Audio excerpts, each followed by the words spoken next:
नमस्कार प्यारे दोस्तों, कैसे हो आप सभी। ये वीडियो उन सभी लोगों के लिए है, चाहे आपकी राशि कोई भी है। वो लोग जो टूटे हुए रिश्तों, खट्टे अनुभवों, अकेलेपन या भावनात्मक थकावट से गुजर रहे हैं।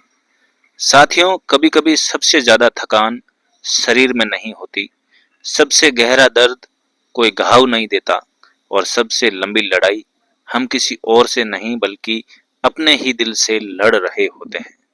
ये वीडियो उन सभी लोगों के लिए हैं जो थक चुके हैं दूसरों को खुश रखते रखते, जो थक चुके हैं, जो रिश्तों में जीते तो हैं पर खुद में एकदम से मर चुके हैं। आज हम एक डिटॉक्स करेंगे रिश्तों का, डिटॉक्स करेंगे भावनाओं का, और डिटॉक्स करेंगे आपके खुद का। तो चलिए गहराई से शुरू करते हैं। रिश्ते क्यों टूटते नहीं, सिर्फ हमें तोड़ते हैं। कभी आपने सोचा है कितने रिश्ते आप निभा रहे हैं सिर्फ इसलिए क्योंकि आपको बुरा लग रहा है उन्हें छोड़ना, या डर लग रहा है अकेले हो जाने का। बहुत से ऐसे रिश्ते जो हम जीते हैं वो असल में खत्म हो चुके होते हैं, लेकिन हम उन्हें सिर्फ नाम से जोड़े रखते हैं।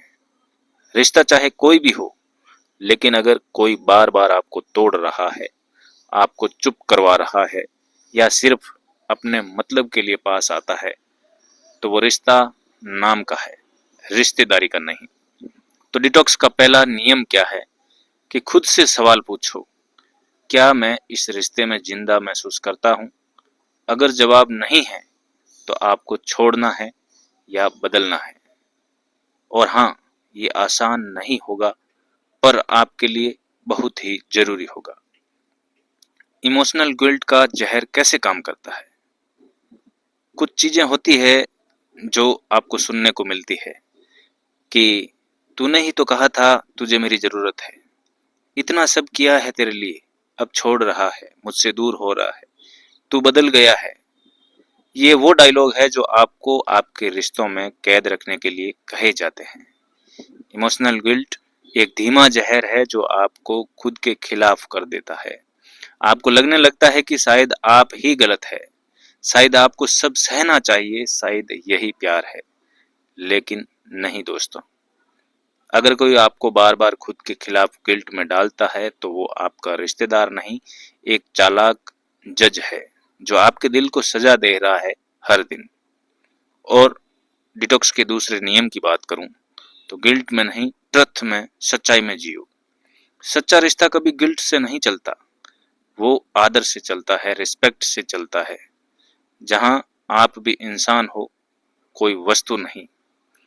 साथियों, रिश्ता निभाओ लेकिन खुद को नहीं खो। कभी कभी हम इतना ज्यादा निभाते हैं कि हमें पता ही नहीं चलता हम खुद अब बचे ही नहीं।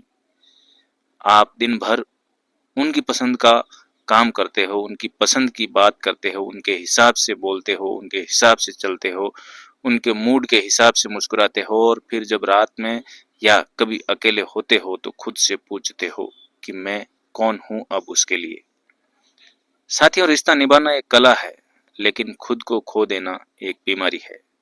हम बात करेंगे डिटॉक्स के तीसरे नियम के बारे में। उससे पहले रिक्वेस्ट करता हूं कि ये वीडियो रिलेट हो रहा है, आपको कुछ दिल से लग रहा है, तो इस वीडियो को लाइक जरूर कर देना प्यारे दोस्तों। और इस वीडियो में जो चीजें बताई जा रही है उसको जीवन में जरूर उतारते जाना, और कमेंट में जरूर लिखना कि अब मैं अपने आप को बदल रहा हूं अपने लिए।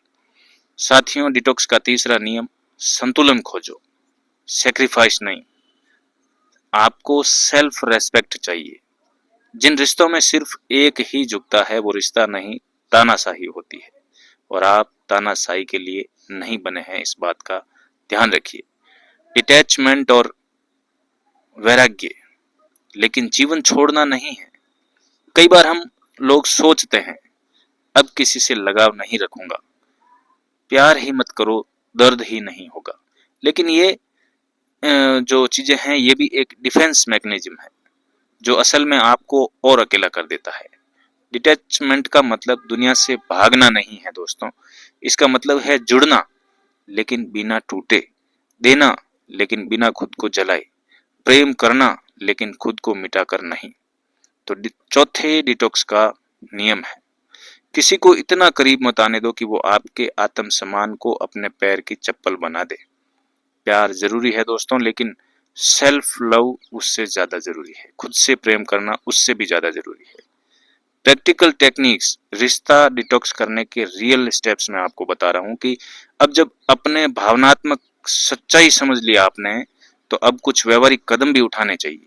आप लिख लीजिए कहीं पे कि जिन लोगों से आप इमोशनली एक्सक्यूट हो चुके हैं उनके नाम लिखिए। फिर उनके साथ हुए 3 ऐसे अनुभव लिखिए जो आपको तकलीफ देते हैं। अब जब आप ये सामने देखेंगे तो क्लियरिटी आ जाएगी। बात कीजिए दोस्तों, लेकिन उम्मीद नहीं पालिए। अगर हो सके तो एक साफ साफ बातचीत कीजिए। कोई भी डिटॉक्स बिना कम्युनिकेशंस के नहीं होता, लेकिन इस बातचीत से परिवर्तन की उम्मीद नहीं रखें सामने वाले से। यह सिर्फ आपके मन के भार को उतारने का तरीका है। साथियों, लिमिटेड कांटेक्ट या नो कांटेक्ट एक बहुत बड़ा तरीका है। अगर आप बार बार किसी टॉक्सिक रिश्ते में धोखा खा रहे हैं तो दूरी बनाइए। सोशल मीडिया पर अनफॉलो कर दीजिए, फोन कॉल कम कर दीजिए। याद रखिए, जो आपको अंदर से तोड़ता है उससे दूर जाना हीलिंग है, एहसान नहीं। एक नया सेल्फ रूटीन बनाइए, सुबह उठने का, वॉक पर जाने का। नया रूटीन बनाइए, पढ़ने का, जर्नलिंग का, माइंडफुलनेस का या प्राणायाम का। क्योंकि आपका जीवन उन लोगों के इर्द गिर्द नहीं घूमना चाहिए जो आपको सम्मान नहीं देते बल्कि बेइज्जत करते हैं। सीक सपोर्ट, मदद मांगना कमजोरी नहीं है। किसी काउंसलर या भरोसेमंद दोस्त से बात कीजिए अगर आप बहुत ज्यादा भावनात्मक रूप से पीड़ित हैं। साथियों, टॉक्सिक रिश्ते का सबसे बड़ा साइड इफेक्ट ये है कि आप खुद को अकेला महसूस करने लगते हैं और अकेलेपन में कई बार आत्महत्या जैसे विचार आते हैं। एंजाइटी, डिप्रेशन, तनाव, चिंता से आप ग्रसित हो जाते हैं। रुकिए, बात कीजिए, मदद लीजिए, क्योंकि आप बस नहीं हैं, आप बहुत कीमती है। अब आप क्या करें? अब आप जिस मोड़ पर हैं जहां भावनात्मक रूप से बहुत ज्यादा पीड़ा आपको मिली है, यह जीवन का सबसे बड़ा महत्वपूर्ण पड़ाव है। यहां से आप 3 रास्तों में से एक को चुन सकते हैं। जो सब कर रहे हैं वही करें और फिर वही जीवन जिएं। ये पहला रास्ता। दूसरा रास्ता है सब छोड़ दें और खुद को भी खो दें। और तीसरा रास्ता है कि या फिर खुद को पकड़ लें और एक नई दिशा बन जाए। तीसरा रास्ता ही आपको असली रास्ता मिलाता है, असली मंजिल मिलाता है। आपका वजूद किसी के वैलिडेशन पर टिका नहीं है दोस्तों। आपके आंसुओं की कीमत किसी को बतानी नहीं पड़ती। आपका वक्त, आपकी ऊर्जा और आपकी आत्मा, ये सब अनमोल है। आज से बस एक फैसला लीजिए, अब आप खुद को वापस लेने जा रहे हैं। टुकड़ों में जीना बंद, अब पूरा जीना शुरू करें। अगर ये बातें आपके दिल में कहीं उतर गई तो नीचे एक शब्द जरूर लिखें कमेंट में कि अब मैं खुद को नहीं खोऊंगा। नमस्कार, मिलते हैं एक नए डिटॉक्सिंग वीडियो में। तब तक के लिए राम राम, जय श्री राम, नमस्कार।